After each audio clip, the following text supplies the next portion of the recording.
In his pursuit of ending the Russia-Ukraine war, US President Donald Trump made a bold claim, calling on OPEC to lower oil prices.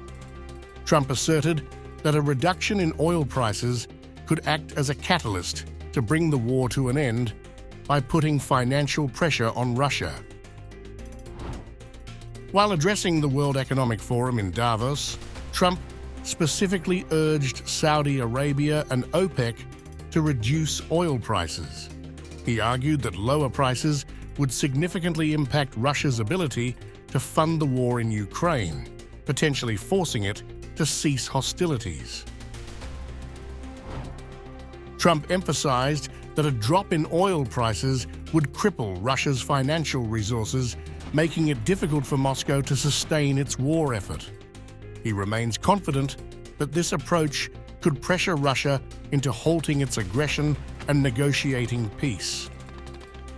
And it's also reported today in the papers that Saudi Arabia will be investing at least $600 billion in America, but I'll be asking the Crown Prince, who's a fantastic guy, to round it out to around $1 trillion. I think they'll do that because we've been very good to them. And I'm also going to ask Saudi Arabia and OPEC to bring down the cost of oil. You got to bring it down, which frankly, I'm surprised they didn't do before the election. That didn't show a lot of love by them not doing it. I was a little surprised by that. If the price came down, the Russia-Ukraine war would end immediately. Right now, the price is high enough that that war will continue. You got to bring down the oil price. You got to end that war.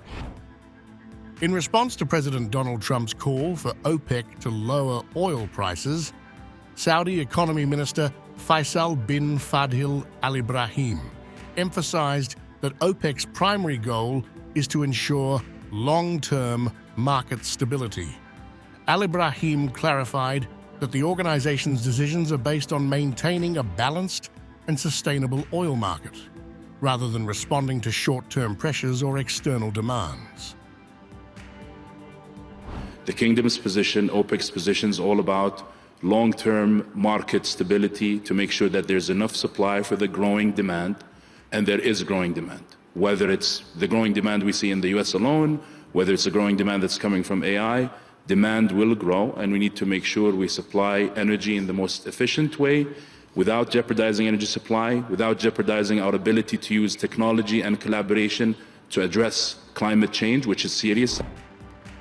Trump's approach aligns with his broader strategy to bring Russia to the negotiating table.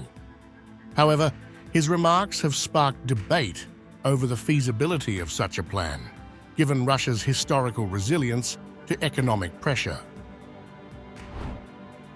Trump also hinted at imposing new tariffs and economic sanctions on Russia, stating that these measures, combined with lower oil prices, would serve as additional leverage to force Moscow into peace negotiations.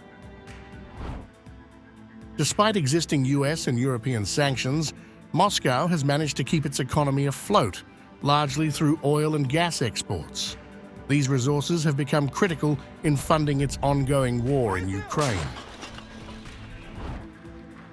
Meanwhile, European leaders, including European Commission President Ursula von der Leyen, have been vocal about reducing dependency on Russian energy.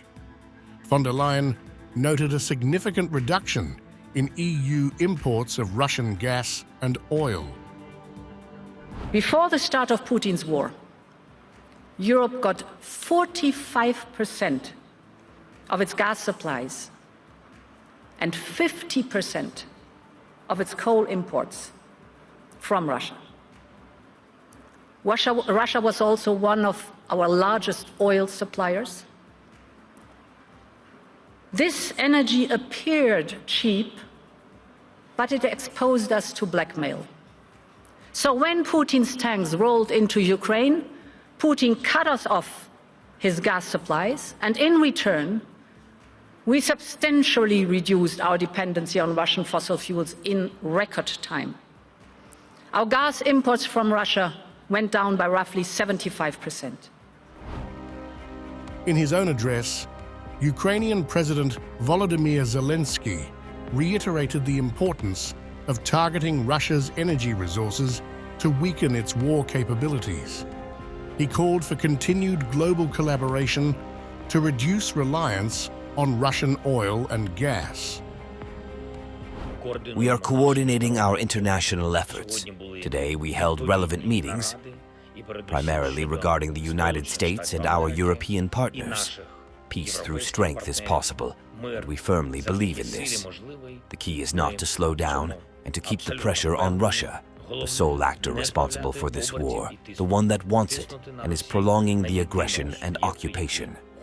Energy resources, particularly oil, remain one of the most critical factors for peace and real security. And Europe must work more closely with America and other global partners on energy resources, not with Russia. Domestically, Trump has revived his Drill Baby Drill initiative, emphasizing increased U.S. oil production as a way to reduce global oil prices. He argues that this would not only benefit the U.S. economy, but also diminish Russia's oil revenues. We declared a national energy emergency to drill, baby, drill, our term that we use. We're going to drill, baby, drill like never before. We ended destructive DEI mandates across the federal government and returned our country to a merit-based system and a common sense system. Following Trump's remarks, global oil markets saw a slight decline. Brent crude dropped by 0.90%, settling at $78.29 per barrel, while U.S. West Texas Intermediate fell by 0.47%, reaching $74.27. Over the past week, both benchmarks have seen declines of around 3–4%. OPEC, comprising 12 oil-rich nations, controls about 40% of the world's oil supply. Their production decisions have a direct impact on global oil prices, influencing economies and conflicts like the Russia-Ukraine war. The big question remains: can Trump's call for OPEC to lower oil prices lead to peace in Ukraine, or will it simply shift the dynamics of the conflict to the global oil market?